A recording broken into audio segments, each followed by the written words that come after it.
ಪ್ರೀತಿಯ ಆತ್ಮೀಯ ಬಂಧುಗಳೇ, ಹೇಗಿದ್ದೀರಾ? ನಮ್ಮ ಆರೋಗ್ಯವನ್ನು ಕಾಪಾಡಿಕೊಳ್ಳಕ್ಕೆ ಸಾಧ್ಯವಾದಷ್ಟು ನಾವು ಮನೆಯಲ್ಲೇ ಮಾಡುವಂತಹ ಅಡಿಗೆ, ಮನೆಯಲ್ಲೇ ಮಾಡುವಂತಹ ತಿಂಡಿ ಅಥವಾ ಯಾವುದೇ ನಮ್ಮ ಸಾಧ್ಯವಾದಷ್ಟು ಮನೆಯಲ್ಲೇ ಮಾಡ್ಕೊಳ್ಳೋದು ತುಂಬ ಒಳ್ಳೆಯದು. ಹಾಗೆ ಅದರಲ್ಲೂ ಅತ್ಯುತ್ತಮ ಅಂದರೆ ನಾವು ಪ್ರತಿದಿನ ಉಪಯೋಗಿಸುವಂಥದ್ದು ಒಂದು ತುಪ್ಪ. ಸುಮಾರು ಜನ ವ್ಯೂವರ್ಸು ತುಪ್ಪ ಮಾಡೋದು ಹೇಗೆ ಅಂತ ಕಮೆಂಟ್ ಹಾಕಿದ್ರು. ಅದು ಸಾಮಾನ್ಯ ಎಲ್ರಿಗೂ ಗೊತ್ತಿರುತ್ತೆ, ಗೊತ್ತಿಲ್ಲದೆ ಇರೋರಿಗೆ ಉಪಯೋಗ ಆಗೋದಾದರೆ ಆಗಲಿ ಅಂತ ನಾನು ಹೇಗೂ ಇವತ್ತು ತುಪ್ಪ ಮಾಡಬೇಕಾಗಿತ್ತು. ಅದನ್ನು ವಿಡಿಯೋ ಮಾಡಿ ನಿಮ್ಗೆ ತೋರಿಸೋಣ ಅಂತ ಮಾಡ್ತಾ ಇದ್ದೀನಿ. ತುಪ್ಪದಲ್ಲಿ ಅನೇಕ ವೈದ್ಯಕೀಯ ಗುಣ, ಆರೋಗ್ಯಕ್ಕೆ ನಮಗೆ ತುಂಬ ಸಹಾಯವಾಗುವಂತಹ ಗುಣಗಳಿವೆ.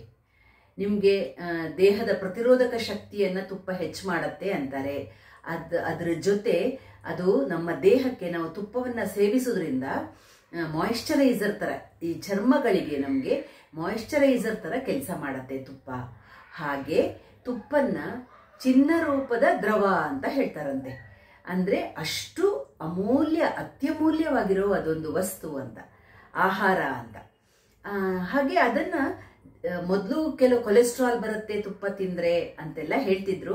ಆದರೆ ಈಗ ಅದು ಕೊಲೆಸ್ಟ್ರಾಲನ್ನು ಕಡಿಮೆ ಮಾಡೋಕ್ಕೆ ಸಹಾಯ ಮಾಡುತ್ತೆ.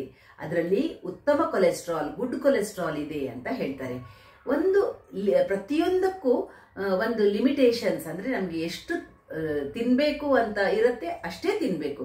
ಅದಕ್ಕಿಂತ ಜಾಸ್ತಿ ಆದರೆ ಏನಾಗತ್ತೆ ಹೇಳಿ, ಅಮೃತನೂ ವಿಷ ಆಗತ್ತೆ.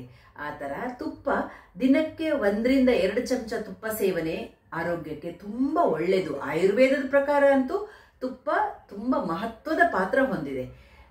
ಹಾಗಾಗಿ ನಿಮಗೂ ಒಂದು ತುಪ್ಪ ಮಾಡೋ ರೀತಿ ಹೇಳೋಣ. ಅದು ಹೇಗೆ ಮಾಡೋದು ಅಂತ ತುಂಬ ಜನ ಕೇಳಿರೋದಕ್ಕೆ ತೋರಿಸೋಣ ಅಂತ ನಾನು 15-20 ದಿವಸಕ್ಕೊಂದ್ಸಲ ತುಪ್ಪ ಮಾಡ್ತೀನಿ. ಈ ಸಲ 15 ದಿನ ನಾನು ಕೆನೆಯನ್ನು ಹಾಗೆ ಫ್ರಿಜ್ಜಲ್ಲಿ ಶೇಖರಣೆ ಮಾಡಿ, ನೀವು ಹಾಗೆ ಒಂದು ಡಬ್ಬಗಳಲ್ಲಿ ಕೆನೆಗಳನ್ನು ಶೇಖರಣೆ ಮಾಡಿ ಇಟ್ಬಿಡ್ಬೇಕು ಫ್ರಿಜ್ಜಲ್ಲಿ. 15 ದಿನ ಆದರೆ ನೀವು ಫ್ರಿಜ್ಜಲ್ಲೇ ಇಡ್ಬೋದು. 15ಕ್ಕಿಂತ ಜಾಸ್ತಿ ದಿನ ಇಡ್ತೀನಿ ಅಂದರೆ ಫ್ರೀಝರ್ಲಿ ಇಟ್ಬಿಡಿ ಕೆನೆಯನ್ನು. ಆಮೇಲೆ ನೀವು ಯಾವಾಗ ತುಪ್ಪ ಮಾಡ್ತೀರಾ, ನಾನು ಇವತ್ತು ಮಾಡ್ತಾ ಇದ್ದೀನಿ, ಅದಕ್ಕೆ ನಿನ್ನೆ ನಾನು ತೆಗೆದು ಅದಕ್ಕೆ ಮೊಸರು ಸ್ವಲ್ಪ ಹೆಪ್ಪು ಹಾಕಿ ಇಟ್ಟಾಗ ನಿಮಗೆ ನೋಡಿ ಅದು ಈ ಥರ ಆಗಿರುತ್ತೆ. ಹೆಪ್ಪು ಹಾಕಿ ಇಟ್ಟಿದ್ದೀನಿ ನಿನ್ನೆ ರಾತ್ರಿ ನಾನು. ಇವತ್ತು ಅದು ಚೆನ್ನಾಗಿ ಹೆಪ್ಪಾಗಿ ಬೆಣ್ಣೆ ಥರ ಆಗಿರುತ್ತೆ. ನೀವು ಈ ಕೆನೆಯನ್ನು ಮಿಕ್ಸಿನಲ್ಲೂ ಮಾಡ್ಕೋಬೋದು ಬೆಣ್ಣೆ. ಇಲ್ಲ ನೀವು ಬಾಟ್ಲಲ್ಲಿ ಹಾಕಿ 2-3 ದಿವಸಕ್ಕೆ ಮಾಡ್ತೀನಿ ಅಂದರೆ ಬಾಟ್ಲಲ್ಲಿ ಹಾಕಿಬಿಟ್ಟು ನೀವು ಚೆನ್ನಾಗಿ ಹೀಗೆ ಅಲ್ಲಾಡಿಸ್ಬಿಟ್ಟು, ಅದು ಬೇಗ ಬರುತ್ತೆ, ಕಷ್ಟ ಏನೂ ಆಗಲ್ಲ ಬರೋಕ್ಕೆ. ಆ ಥರನೂ ಮಾಡ್ಕೋಬೋದು. ನಾನು ಮಿಕ್ಸಿನಲ್ಲಿ ಮಾಡಿ ತೋರಿಸ್ತಾ ಇದ್ದೀನಿ, ನಿಮಗೆ ಹೇಗೆ ಮಾಡೋದು ಅಂತ ತೋರಿಸ್ತೀನಿ. ಮಿಕ್ಸಿ ಜಾರ್ಗೆ ನೀವು ಆ ಕೆನೆಯನ್ನು ಹಾಕ್ಕೋಬೇಕು. ಇದು ನೋಡಿ ಫ್ರಿಜ್ಜಲ್ಲಿ ಇಟ್ಟಿರೋದು ಇನ್ನೂ ಒಂದು ಬಾಕ್ಸ್ ಇದೆ ನೋಡಿ, ಈ ಥರ ಗಟ್ಟಿಯಾಗಿರುತ್ತೆ. ನೀವು ಫ್ರೀಝರ್ಲಿ ಇಡಬೇಡಿ, ಫ್ರಿಜ್ಜಲ್ಲಿರೋ ಕೆನೆಗೆ ತೆಗೆದು ರಾತ್ರಿ ಹೆಪ್ಪು ಹಾಕಿ ಇಟ್ಟರೆ ಈ ಥರ ಆಗಿರುತ್ತೆ. ಇದನ್ನು ನಾವೀಗ ಮಿಕ್ಸಿ ಜಾರಿಗೆ ಹಾಕ್ಕೊಳ್ಳೋಣ.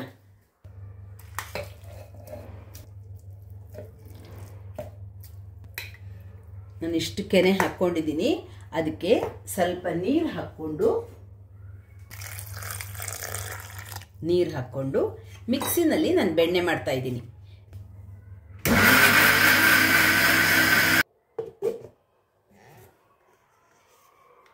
ನೋಡಿ ಆತ್ಮೀಯರೇ, ಬೆಣ್ಣೆ ಬಂದಿದೆ. ಈಗ ನೀವು ಈ ಬೆಣ್ಣೆಯನ್ನು ತೆಗೆದು, ಹೇಗೂ ನಾವು ತುಪ್ಪ ಮಾಡಬೇಕಾದ್ರೆ ಬೆಣ್ಣೆನ ಒಂದು 5-6 ಸಲ ತೊಳಿಲೇಬೇಕಾಗತ್ತೆ. ಅದಕ್ಕೆ ನೀವು ಹೀಗೆ ಮಾಡಿ ತೆಗೆದು, ಯಾವ ಪಾತ್ರದಲ್ಲಿ ತುಪ್ಪ ಮಾಡ್ತೀರಾ ಅದರಲ್ಲಿ ನೀರು ಹಾಕ್ಕೊಂಡು, ಸ್ವಲ್ಪ ನೀರು ಹಾಕಿ ನೀವು ಬೆಣ್ಣೆಯನ್ನು ಅದಕ್ಕೆ ಹಾಕಿಟ್ಬಿಡಿ.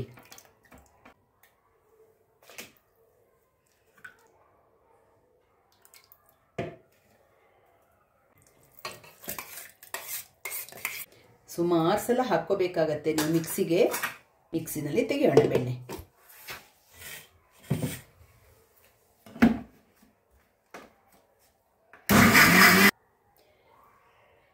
ನೀವು 15 ದಿನ ಎಲ್ಲ ಕೆನೆ ಇಟ್ಟಾಗ ಆ ಬೆಣ್ಣೆ ಮಾಡಿದ ಮೇಲೆ ಮಜ್ಜಿಗೆ ಉಪಯೋಗಿಸಕ್ಕೆ ಬರಲ್ಲ. ಅದು ಟೇಸ್ಟ್ ಇರಲ್ಲ. ನೀವು 3-4 ದಿವಸಕ್ಕೊಂದ್ಸಲ ಮಾಡಿಕೊಂಡ್ರೆ ಆ ಮಜ್ಜಿಗೆನ ನೀವು ಕುಡಿಯೋಕ್ಕೆ, ಊಟಕ್ಕೆ ಅಥವಾ ಅಡುಗೆಗೆ ಯಾವುದಕ್ಕೆ ಬೇಕಾದರೂ ಉಪಯೋಗಿಸ್ಬೋದು. ನೋಡಿ ಆದ್ಮೇಲೆ ಇಷ್ಟು ಬೆಣ್ಣೆ ಈಗ ನಾನು ಮಿಕ್ಸಿನಲ್ಲಿ ಮಾಡಿದ್ದೀನಿ. 15 ದಿವಸ ಕೆನೆದು ಇಷ್ಟು ಬೆಣ್ಣೆ ಆಗಿದೆ. ಈಗ ಇದರಲ್ಲಿ ಮಜ್ಜಿಗೆ ಅಂಶ ಇರುತ್ತಲ್ಲ, ಅದನ್ನ ಕ್ಲೀನ್ ಮಾಡೋಕ್ಕೋಸ್ಕರ ಒಂದು ಮಿನಿಮಮ್ 5-6 ಸಲ ಆದರೂ ತೊಳಿಬೇಕು. ಕೆಲವರು 1 ಸಲ 2 ಸಲ ತೊಳಿತಾರೆ, ಬಟ್ ನಮ್ಗೆ ಆ ಥರ ರೂಢಿ ಇಲ್ಲ. ಮೊದಲಿಂದ ನಾವು ಅದೇನೋ 8 ಸಲ ತೊಳಿಬೇಕು ಅಂತಾರೆ, ಬಟ್ ಅಷ್ಟು ನೀರು ವೇಸ್ಟ್ ಅಂತ ನಾನು 6 ಸಲ ತೊಳಿತೀನಿ. ನಿಮಗೆ ತೋರಿಸ್ತೀನಿ. ಆಗ ನಿಮಗೆ ಅದು ತೊಳೆದಾಗ ಪ್ಯೂರ್ ನೀರು, ಅಂದ್ರೆ ಈ ತರ ಬೆಳ್ಳಗಿರಬಾರ್ದು, ವೈಟ್ ಕಲರ್ ನೀರು ಸಿಕ್ಬಾರ್ದು, ಪ್ಯೂರ್ ನೀರು ಬರಬೇಕು. ಅಷ್ಟು ತನಕ ಬೆಣ್ಣೆ ತೊಳಿಬೇಕು. ಬನ್ನಿ ತೋರಿಸ್ತೀನಿ. ಈ ತರ ಬೆಣ್ಣೆನ ನೀವು ಒಂದು ಮಿನಿಮಮ್ 5-6 ಸಲ ತೊಳಿಲೇಬೇಕು. ತೊಳೆದು ಈ ತರ ಬೆಳ್ಳಗೆ ನೀರು ಬರುತ್ತಲ್ಲ, ಇದನ್ನ ಚೆಲ್ಲಿ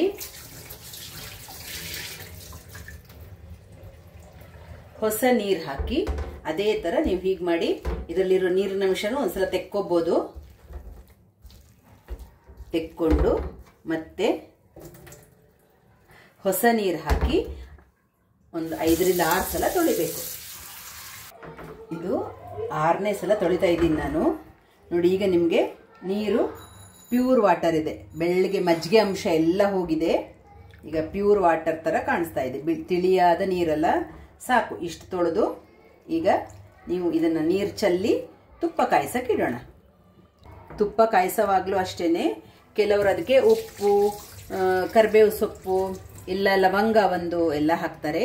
ನಾನು ಏನೂ ಹಾಕಲ್ಲ. ನಾನು ಪ್ಲೇನ್ ತುಪ್ಪ ಕಾಯಿಸ್ತೀನಿ.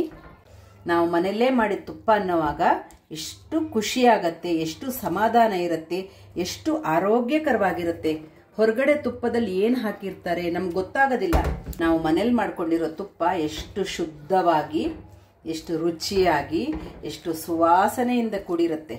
ಇದರಲ್ಲಿರೋ ನೀರಿನ ಅಂಶ ಎಲ್ಲ ಚೆಲ್ಕೊಂಡ್ಮೇಲೆ ನಾವು ತುಪ್ಪ ಕಾಯಿಸಕ್ಕೆ ಇಡೋಣ.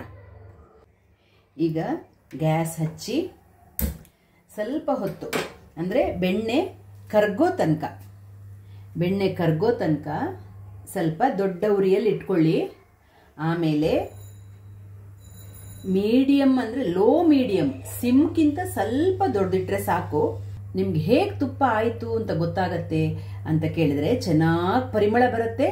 ಅದರ ಜೊತೆ ನಿಮಗೆ ಅದು ಕರ್ಗೋವಾಗ ನೀರಿನ ಅಂಶ ಇರುತ್ತಲ್ಲ ಬೆಣ್ಣೆನಲ್ಲಿ, ಚಿರಿ ಚಿರಿ ಚಿರಿ ಅಂತ ಶಬ್ದ ಬರ್ತಾ ಇರುತ್ತೆ.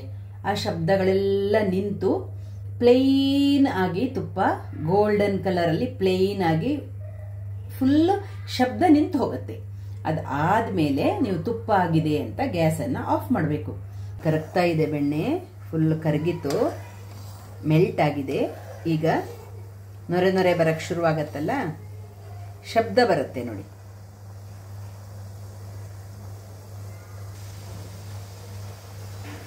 ಈಗ ನೋಡಿ ಶಬ್ದ ಈ ಥರ ಕೇಳಿಸ್ತಾ ಇದೆಯಲ್ಲ, ಅದು ಮೇಲ್ಮೇಲೆ ಉಕ್ಕೋ ಥರ ಬರುತ್ತೆ. ಇನ್ನು ಉರಿ ಕಡಿಮೆ ಮಾಡಿಬಿಡಿ. ನೀವು ದೊಡ್ಡ ಉರಿಯಲ್ಲಿ ಇಟ್ಟರೆ ಉಕ್ಕತ್ತೆ ಅದು. ಈಗ ಉರಿ ಕಡಿಮೆ ಮಾಡಿ. ಈ ಥರ ಶಬ್ದ ನಿಮಗೆ ಫುಲ್ ನಿಂತು ಹೋಗುತ್ತೆ ಅಲ್ಲಿ ತನಕ. ಸ್ವಲ್ಪ ಟೈಮ್ ಜಾಸ್ತಿನೇ ಬೇಕಾಗತ್ತೆ ನಿಮ್ಗೆ, ತುಂಬ ಬೇಗ ಎಲ್ಲ ಆಗಲ್ಲ ತುಪ್ಪ. ನೋಡಿ ಈ ಥರ ಇದೆಯಲ್ಲ, ನೋಡಿ ಎಷ್ಟು ಚೆನ್ನಾಗಿದೆ ಕಲರ್ ನೋಡಿ. ಇನ್ನು ತುಪ್ಪ ಆಗ್ತಾ ಬರೋವಾಗ ಇನ್ನು ಶುರು ಅಷ್ಟೇನೆ. ಆದಷ್ಟು ನಾನೀಗ ಸಿಮ್ಮಲ್ಲೇ ಇಟ್ಬಿಟ್ಟಿದ್ದೀನಿ. ನಾವು ಕರ್ಗಿದೆಯಲ್ಲ ಇದೀಗ, ಇನ್ನು ಸಿಮ್ಮಲ್ಲೇ ಇಟ್ಬಿಡ್ತೀನಿ. ನೋಡಿ ಎಷ್ಟು ಚೆನ್ನಾಗಿ ತುಪ್ಪ ಆಗತ್ತೆ. ನಿಮ್ಗೆ ತೋರಿಸ್ತೀನಿ, ಅದಾದ್ಮೇಲೆ ತೋರಿಸ್ತೀನಿ. ಈ ಶಬ್ದ ಫುಲ್ಲು ನಿಂತು ಹೋಗಬೇಕು. ಈಗ ಆಗ್ತಾ ಬರ್ತಾ ಇದೆ.